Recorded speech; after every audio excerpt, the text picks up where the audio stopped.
Afinal de contas, a quem pertence Jerusalém? A palestinos ou israelitas? Pertence a Deus. Quando Jesus estava na Palestina, ele disse: dai a César o que é de César e a Deus o que é de Deus. Então, o que era de Deus? A terra, né? Então, devolver a Deus. Mas do ponto de vista prático, humano, e essa nem chega a ser uma pergunta especificamente espírita, mas uma pergunta que tem a ver com dúvidas que algumas pessoas possam ter, existe um tratado que foi estabelecido em 1947, logo após a Segunda Guerra Mundial, que fazia uma partilha da terra entre os povos que estavam naquela região. Então, nós já tínhamos os palestinos ali estabelecidos e a ONU decidiu que os judeus teriam uma parte desse território. Então, foi feito um mapa e foi dividida essa região em 3 regiões. 43% do território seria para os israelenses. 47% do território seria para os palestinos. Mas já sou 43 e 57. 43 e 57. Fechou os 100%, não tem mais nada. Pois é.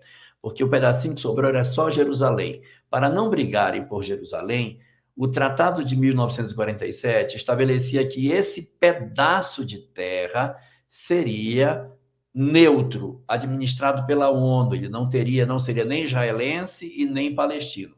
Seria um espaço administrado pelas várias nações, porque tinha muita briga quem ia ser o dono desse pedaço. E a capital de Israel ficou sendo Tel Aviv, mais ao norte, lá no litoral, lá para cima. E é perto de Haifa, ficou para lá. E Jerusalém não ficou com nenhum dos dois. Estavam brigando muito, igual que dois filhos estão brigando, pai, pronto, agora é meu, não vou dar para ninguém. Então, Jerusalém ficou por conta da ONU. No primeiro dia que houve a criação do Estado de Israel, prorrompe uma guerra que é a Guerra da Independência, que é a primeira dos conflitos que acontecem em Israel.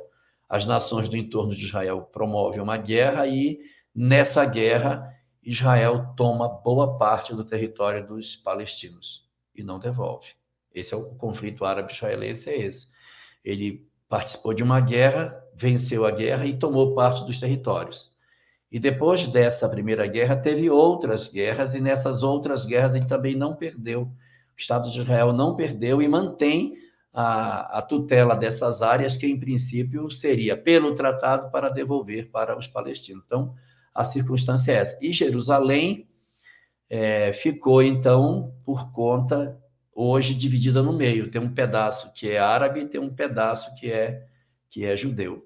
Até 1967, havia um muro que dividia a cidade, a Jerusalém Oriental e Jerusalém Ocidental. Hoje não tem mais isso, a cidade inteira está sob domínio israelense, mas existem bairros judeus e bairros árabes. E lá onde era o Templo de Jerusalém, seria o local mais judeu que se poderia querer, existe uma mesquita implantada lá em cima, a mesquita de Omar, e essa mesquita é a segunda mesquita mais importante do Islã. Ela está exatamente no Domo da Roca, onde estaria colocado o Templo de Jerusalém. Foi destruído pelos romanos e os muçulmanos fizeram uma mesquita ali em cima. Então você tem hoje uma divisão que não respeita mais esses percentuais estabelecidos. Israel tem domínio de bem mais área do que o previsto. Jerusalém está sob o domínio de Israel, mas o ponto onde era o templo é os árabes que tomam conta e os judeus não são bem aceitos ali para ficarem próximo da mesquita. Então, há muito conflito quando uma força israelense se aproxima daquela região ali da mesquita de Omar.